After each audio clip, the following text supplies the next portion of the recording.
بسم اللہ الرحمن الرحیم۔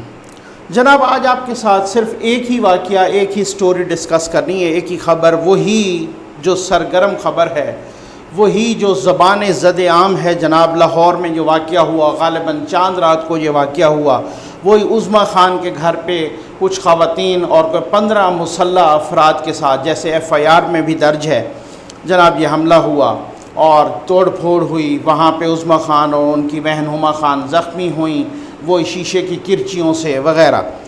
اچھا، اس میں آپ کو بتاؤں گا، میں نے 9 امپورٹنٹ نکات بتانے ہیں، 9 امپورٹنٹ پوائنٹس۔ اصل کہانی کیا ہے؟ اصل کہانی کے سمجھنے سے پہلے میں نے وہ 9 پوائنٹس سے پہلے ذرا میں تھوڑی سی اصل کہانی بتا دوں۔ اصل کہانی کے سمجھنے سے پہلے کچھ کرداروں کے نام ہیں جو کہ FIR میں بھی درج ہیں۔ آمنہ ملک، عثمان ملک، عظمیٰ خان، ہما خان، پشمینہ ملک، عنبر ملک۔ اچھا، آمنہ ملک اور عثمان ملک یہ میاں بیوی ہیں۔ بتایا جا رہا ہے کہ جو آمنہ ملک صاحبہ ہیں وہ ملک ریاض صاحب کی، جو بحریہ ٹاؤن والے ہیں، ان کی رشتہ دار ہیں، اور جو عثمان ملک صاحب ہیں وہ بھی ملک ریاض صاحب کے رشتہ دار ہیں، اور وہ جناب ان کی سالی کے بیٹے ہیں، یعنی مسز کی بہن کے بیٹے۔ عظمیٰ خان اور ہما خان تو آپ جانتے ہیں جو شعبے سے تعلق ہے۔ پشمینہ ملک اور عنبر ملک کا بھی FIR میں نام ہے کہ وہ بھی ساتھ تھیں اور مسلح گارڈز کو لے کے آئیں، وہ ملک ریاض صاحب کی بیٹیاں ہیں۔ ٹھیک، کہانی کیا ہے اصل میں جو اب تک سامنے آئی، جو جناب آمنہ ملک صاحبہ نے بھی، جو عثمان ملک کی مسز ہیں، انہوں نے بتائی، جو باقی سورسز سے ہم نے بات کی وغیرہ وغیرہ۔ اچھا، کہانی یہ ہے، بتایا جا رہا ہے کہ آمنہ ملک صاحبہ وہ کہہ رہی ہیں کہ میرے شوہر عثمان ملک سے عظمیٰ خان اور ہما خان کے، اور خاص طور پہ عظمیٰ خان کے تعلقات تھے عرصہ دراز سے، ان کے بقول ناجائز تعلقات تھے۔ میرے شوہر جس کے گھر میں گئی، وہ ایکچولی ان کے بقول میرے شوہر کا گھر تھا دوسرا، جو انہوں نے لے کے دیا ہوا تھا عظمیٰ خان کو۔ وہ کہتی ہیں کہ میں عظمیٰ خان کو متعدد بار وارن کر چکی ہوں کہ میرے شوہر سے باز آ جاؤ، لیکن وہ باز نہیں آئیں۔ اسی طریقے سے وہ تعلقات چلتے رہے، اور یہ تعلقات خود جو ہے نا، انہوں نے بھی کہا، عظمیٰ خان نے بھی ایک انٹرویو میں، کہ 2 سال سے یہ تعلقات تھے، یا شاید ہو سکتا ہے اس سے زیادہ عرصہ ہو۔ تو جناب انہوں نے کہا کہ جی میں نے متعدد بار ان کو وارن کیا لیکن نہیں رہیں، اس لیے میں نے یہ ایکشن کیا۔ یہ تو ہے وہ کہانی۔ اب آ جائیں نقطہ نمبر 1۔ میں نے کہا تھا نا، میں 9 امپورٹنٹ نکات یہاں پہ پیش کروں گا۔ نقطہ نمبر 1 یہ ہے کہ جو تشدد ہے نا، یہ کسی بھی فارم میں ہو، یہ کوئی بھی کرے، یہ قابل مذمت ہے، یہ آئین اور قانون کے خلاف ہے۔ یہ تشدد چاہے کوئی اسٹیٹ کا ادارہ کرے، چاہے کوئی نان اسٹیٹ ایکٹر کرے، یہ قابل مذمت ہے، اور یہ بالکل قابل برداشت نہیں ہے۔ تشدد کی کوئی بھی فارم ہو، کسی بھی حوالے سے وہ الاؤڈ نہیں ہے۔ آئین اور قانون کے مطابق سزا دینے کا اختیار آئین اور قانون کے مطابق صرف عدلیہ کو ہے، صرف عدالتوں کو ہے، اس کے علاوہ کوئی گنجائش نہیں ہے۔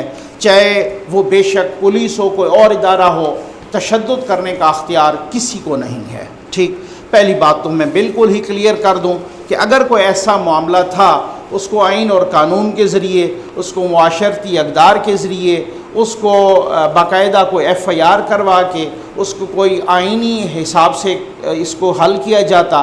تشدد اس کا حل نہیں ہے۔ تشدد کے میں ہر فارم کے شدید مخالف ہوں، اس کا بھرپور مخالفت کرتا ہوں۔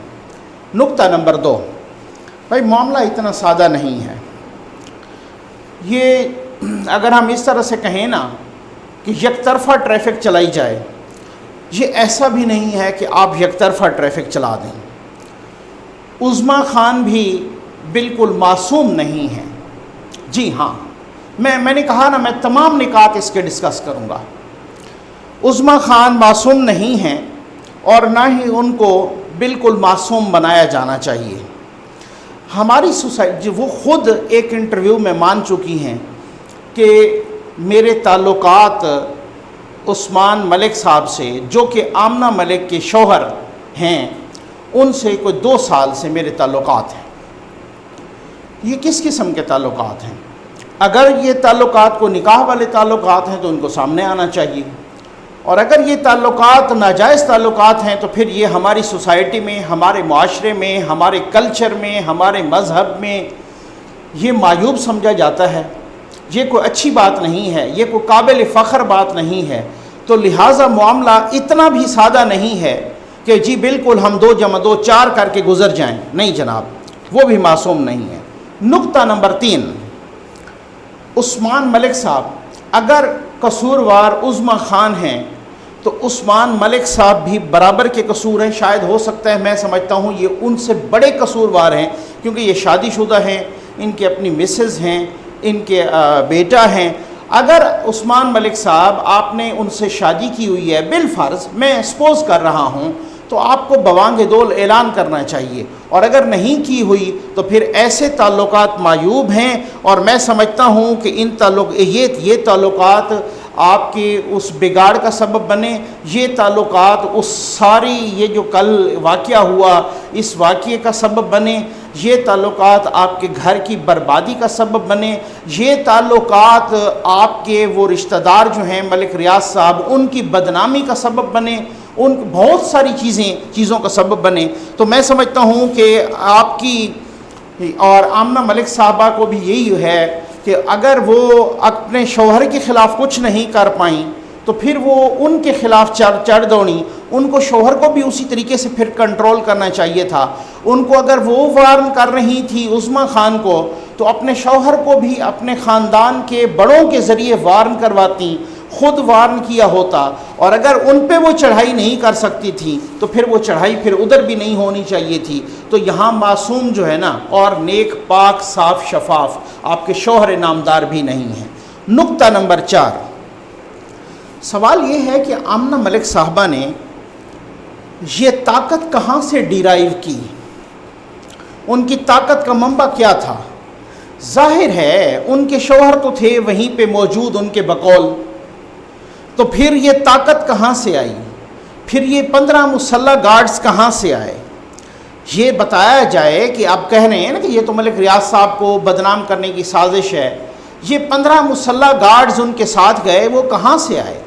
کیا وہ ملک ریاض صاحب نے بھیجوائے؟ ملک ریاض صاحب کی مسز نے بھیجوائے؟ میں کوشچن کر رہا ہوں، یا ایک ادارے کا نام لیا گیا اس ویڈیو میں کہ بلاؤ ان کو اور ان کے ذریعے اٹھواؤ انہیں؟ تو میں سمجھتا ہوں اس ادارے کو بھی اپنا سٹانس کلیئر کرنا چاہیے، اس ادارے کے زعما کو، تاکہ بدنامی کا سبب نہ بنے، بدنامی میں اضافہ نہ ہو معاشرے میں اس ادارے کے لیے۔ کیا یہ غلط کہہ رہی تھیں یا ٹھیک کہہ رہی تھیں؟ اس کا بھی پورا ان کو خود جو ہے نا، خود احتسابی کے طور پہ بہرحال اس کا بھی کچھ نہ کچھ ہونا چاہیے۔ تو یہ طاقت کہاں سے ڈیرائیو کی انہوں نے؟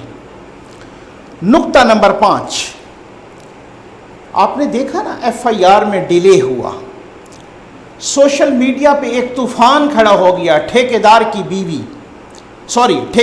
بیٹی، وہ جو جس طرح سے ہوا تھا نا کرنل کی بیوی، اس طریقے سے جناب ٹھیکیدار کی بیٹی کا بھی ٹرینڈ چلا اور ایک طوفان کھڑا ہو گیا۔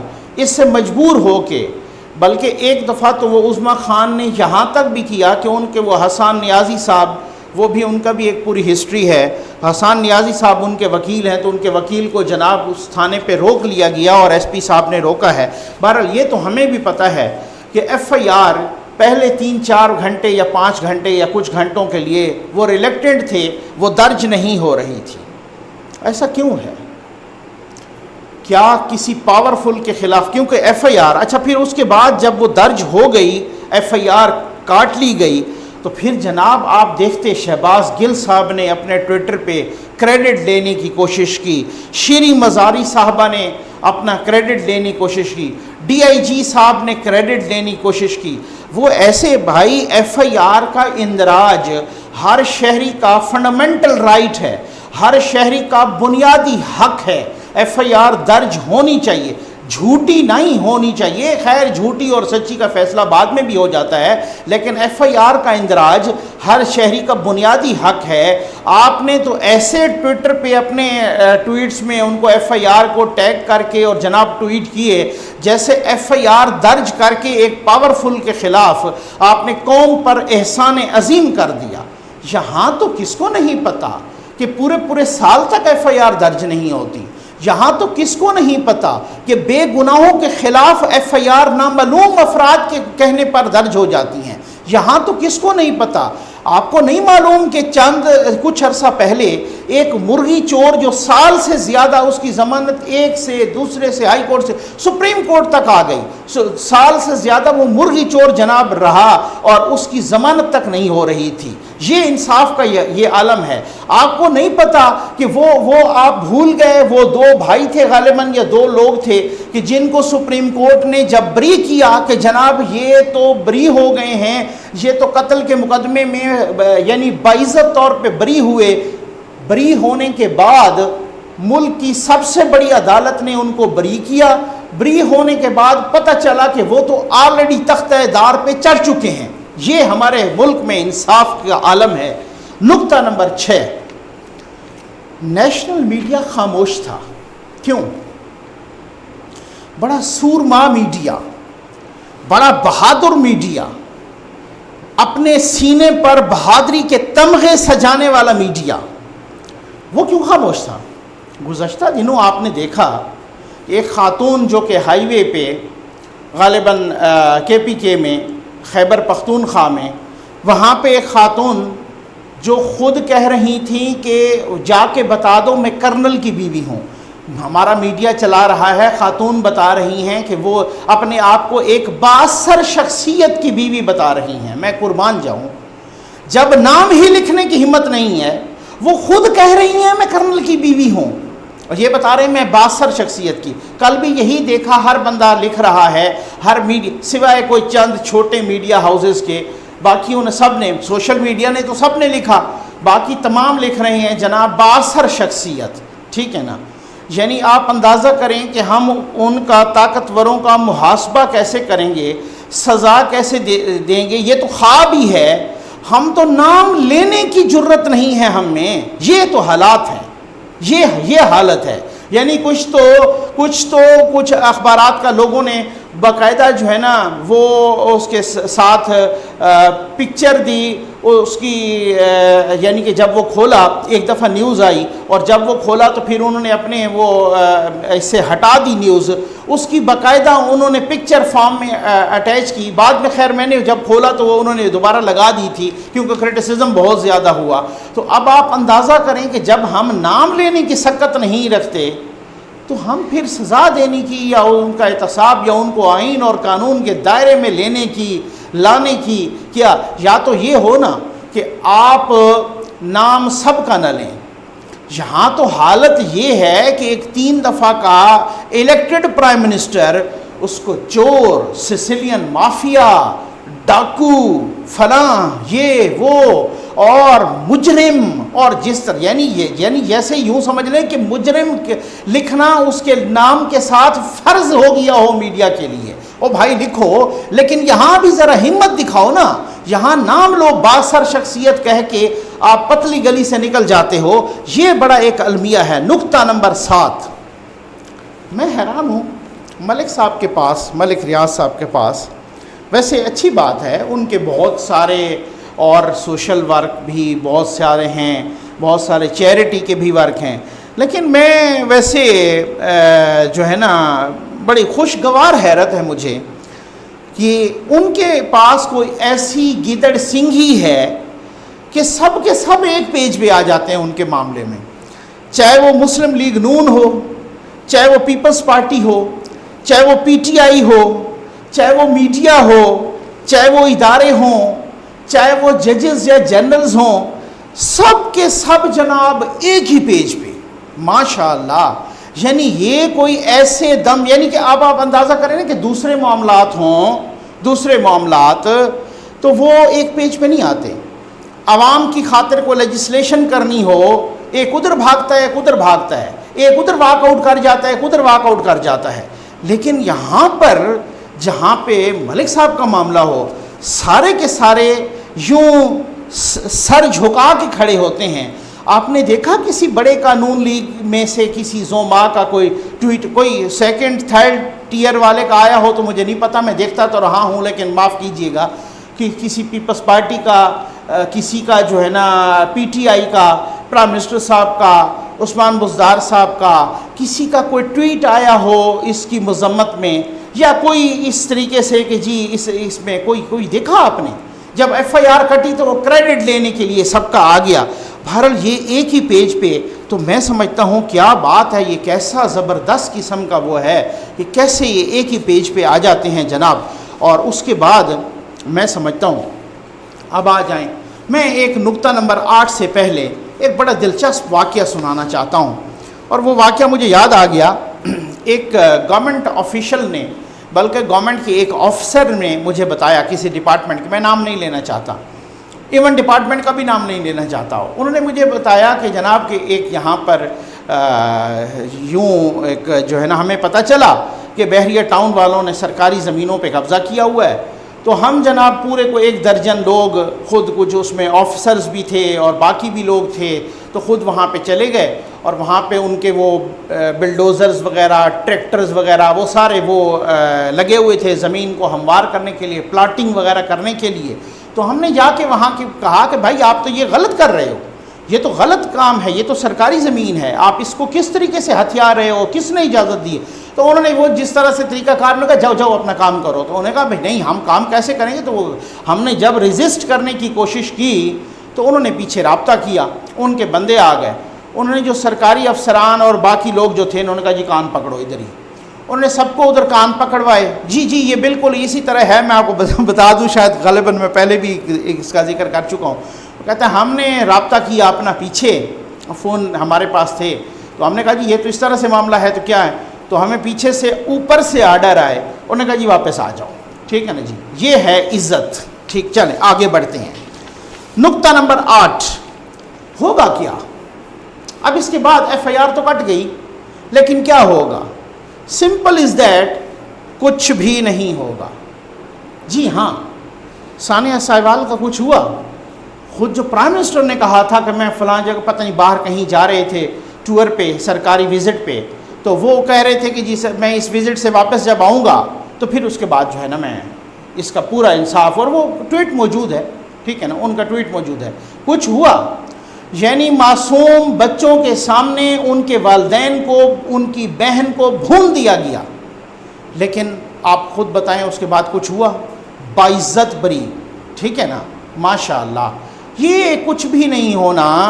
یہاں پہ یا تو کیس کو دبا دیا جائے گا، ادھر سے کوئی پیسے دیے جائیں گے اگر وہ ایکسیپٹ کریں، میں ویسے ہی کہہ رہا ہوں، کوئی الزام نہیں لگا رہا، یا خرید لیا جائے گا یا دبا دیا جائے گا. جو ہماری ماضی کی روایت ہے اور جو ہسٹری بتا رہی ہے وہ یہی ہے.